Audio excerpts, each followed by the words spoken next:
know who she is on paper. But as I read it and I thought about it and I processed it, I said that would do her no justice, because I need to talk about who she is as a woman, who she is as a woman of God, and who she is as a friend. So I just wanted to just let you know that LaTasha L Nesbitt is, there are no words that can really explain who she is, but she is an entrepreneur. She is a student. She's a teacher. She's a motivational speaker.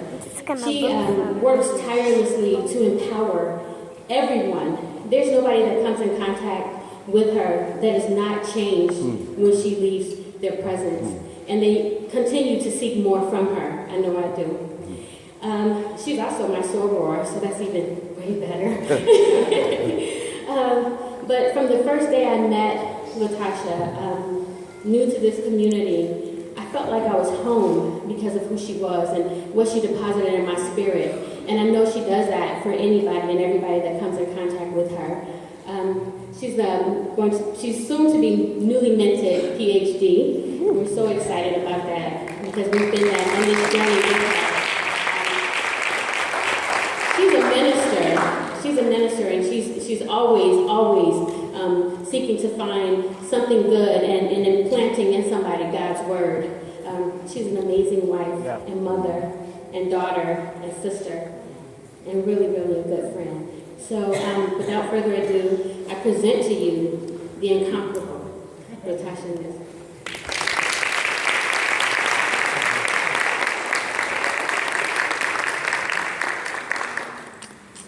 Thanks, Mia. Definitely appreciative of that. Sir Georgia Gilbert, if you can stand for me really quick before Regina, don't start my time. They told me I had 15 minutes, 10 or 15 minutes. And I got the spirit of my apostle and my husband on me, so I can be the only one, but I'm going to do that what you told me. But don't count this, okay? Soros, can you stand for me really quickly?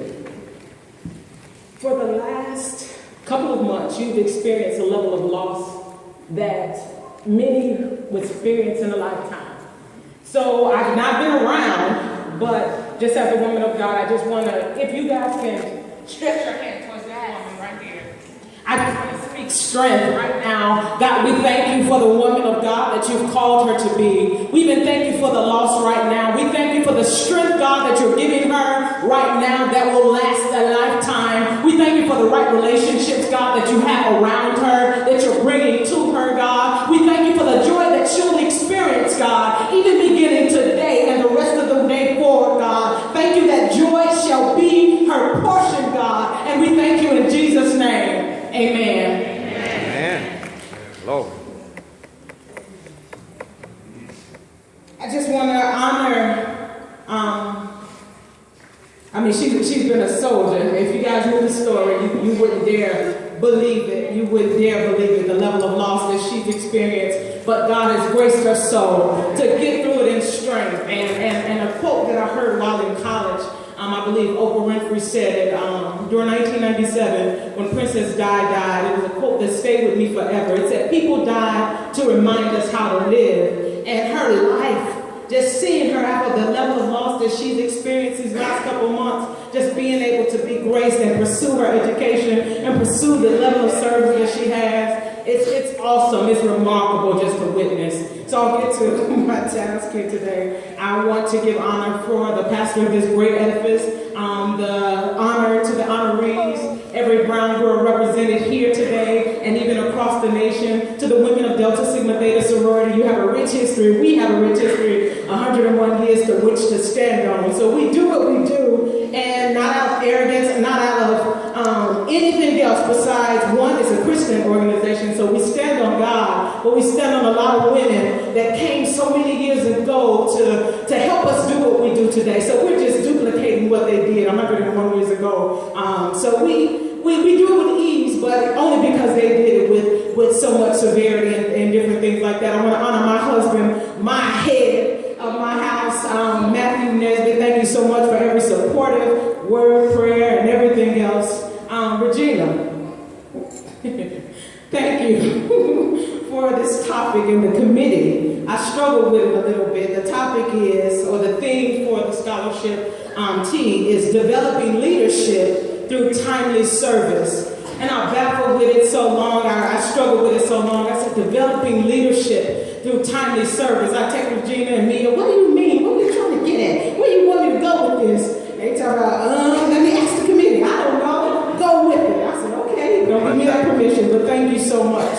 But when I understood developing leadership through timely service, what stood out was the aspect of service. And while I've seen the sororities all of these years, I've been around people. I grew up in a family that gave back and did things like this. I understand the quote of paying it forward. I understood all of that. So I knew the events as it related to service. But when I went to go look at the definition of it, dictionary.com gave me over 35 definitions, and it blew my mind because I said, I've known service to, okay, maybe helping the homeless, that's a service. Oh, we can provide shelter for a few days, or we can do this and we can do that. Oh, we're feeding the hungry. Oh, let's go to the time center and do this and do that. But I understood those, after I understood these definitions, that those were mere events, not really service per se. So in some of the definitions, I'll share some with you.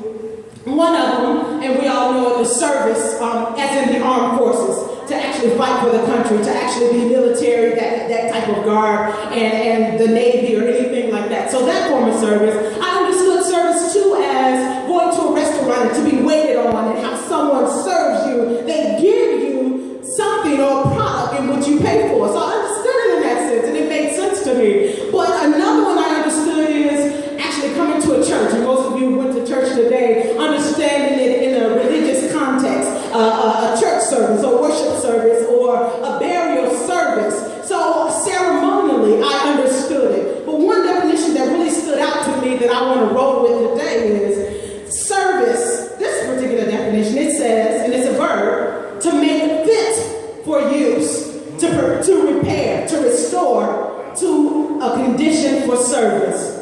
And I'll say it again, to make fit for use, to repair, to make fit for service. So as I handle this theme, Regina, developing leadership through timely service, I don't put a period there, I put a colon and said, it's really about me. And it's a little bit controversial if you really sit and think about it. You say service being about you, but applying this definition to make fit for use. This concept that I'm going to go with for the rest of my time is when you understand that you're being fit for use, before you can go to those events and provide a service, you have to be in a place. You have to be fit for service. Other than that, it's an event. It's some, oh, we're putting on this, we're putting on that, or we're doing this in your high schools and different things around the community. But if you've not sat in a place to be fit or fixed, you really can't truly serve. You're just doing an event. So we're talking today about being fit for service, okay? I'm going to give you 3 points on how to become more fit or fixed or restored or repaired in order that you may be fixed, in order that you may be. The first point that I say is know who you are and where you stand.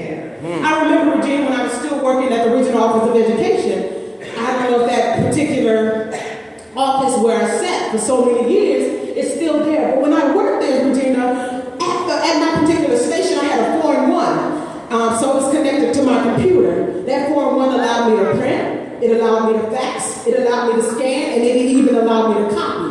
Okay, so I sat there when I had to do documents or reports. I would push the print icon, and I would get the documents that I needed, okay? So, but when I needed to fax something, I would go all the way down to the front office and type in the number and say, hey, Ms. V, I'm faxing it. I'm getting it over to whoever, such and such. One day, after maybe working there about 6 or 7 years in various capacities, the fax machine no longer worked up front. And I was pushed to understand what sat before me the whole entire time. The machine that was connected to my very computer in my very office space had the ability to print, which I used it for, to fax, to copy, and to scan. So I only used it for that one capacity, but there were so many more functions that machine had. But because I was so programmed, and okay, the fax machine was in there, I never really fully explored what I had at my disposal. So when I talk about know who you are, what are your functionalities? What are the things that are inside of you that you have not yet explored? You might be 16, you might be 20, you might even be 50 years old. But what are those things I want to challenge you to begin to think about today? What are those things? Okay, we know you can print, or you can sing, or you can dance, or you can talk. We know that. But what else? It requires a level of stretching to be able to explore, because people have coined you, especially in Champaign. Once you know somebody's first and last name, I know her. No, you don't, because I'm still figuring it out. Okay? You don't. I don't know you. You really don't know me, because I'm still yet discovering.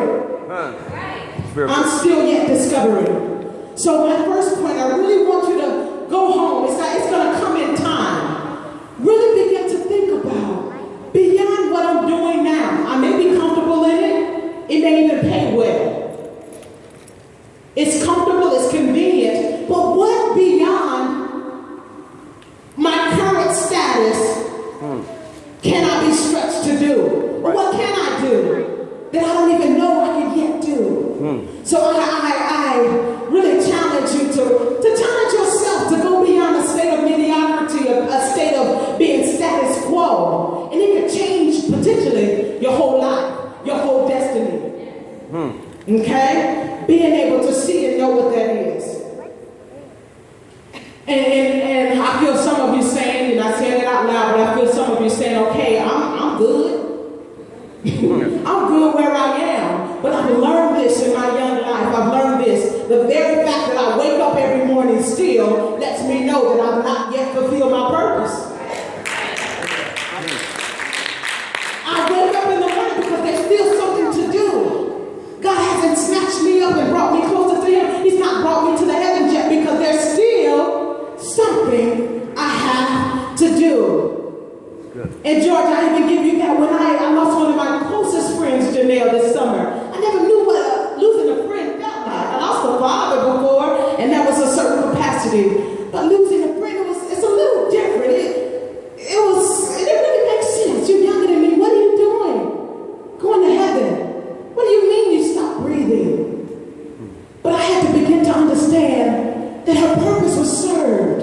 It was done. God said, okay, you're finished. You're complete. So that gave me a little bit more peace in this process.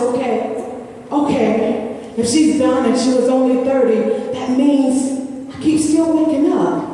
So I've got something to do. Not that I'm ready to die, Lord, but there's still something that each of you have to do. There's still something we have to do. And finding purpose is one of the longest, kind of the most hardest things I believe there are on the earth. But in case you were taking notes, I want to say this really quickly. There are pretty much 7 categories that purpose lies. And they call, it's a really good book, it's called The 7 Mountains. One of the mountains are, one of us, or each of us are either purpose in the mountain of religion, the mountain of family, the mountain of education, the mountain of government, the mountain of media, the mountain of arts and entertainment, and the mountain of business. Somewhere in 7 of those, we each are assigned to, okay? So I push and go to that point of really knowing and understanding. The second point, once you know and understood where you are, who you are and where you stand, you have to endure the process. The Bible talks about God knows our end before our beginning. So when we were birthed in our mother's womb, He knew what we would be in the end. And we're right here in the beginning, but this middle space is what causes confusion. And that middle space is the process, okay? So don't rush that. So maybe next week you find out really some of my seniors and juniors, whoever is here, my high school students, and you begin to know who you are and where you are, the mountain in which you stand. Don't think, okay, I found out Thursday, so Saturday I'm going to become it. It's I found out so. It doesn't work that way. There's a process. And I like the example, it's one of my favorite Bible stories. If you read the life of David, it was 8 brothers, and Samuel came to the house. He said, I want to anoint the next king. It was 8 brothers in the house. It was 8 brothers total, 8 sons. And Samuel came in and he said, I want to see who's going to be the next king. He looked around. Some were tall, some were nice looking, some were skinny, some were brawny, all of this. And he said, the one I'm looking for is not here. So he went out back and saw David herding the sheep. He was doing the dirty work. And at that point, David was 16 years old. He was a junior in high school. He was 16 years old. And Samuel said, that's him right there. That's him. That's going to be the next king. After Samuel was anointed, or David was anointed at 16 years old, he was anointed, but he went right back to herding sheep. Could you even imagine if somebody told you, baby, you're going to be the next president? I see it. I see your cabinet. I see this. I see that. You're going to have this and have that. And you not be frustrated or anxious to get there. I can't imagine what was going on in David's mind. He was the outcast. He was outside. Everybody else was in the inside enjoying air conditioned food, all of that good stuff. He was outside working.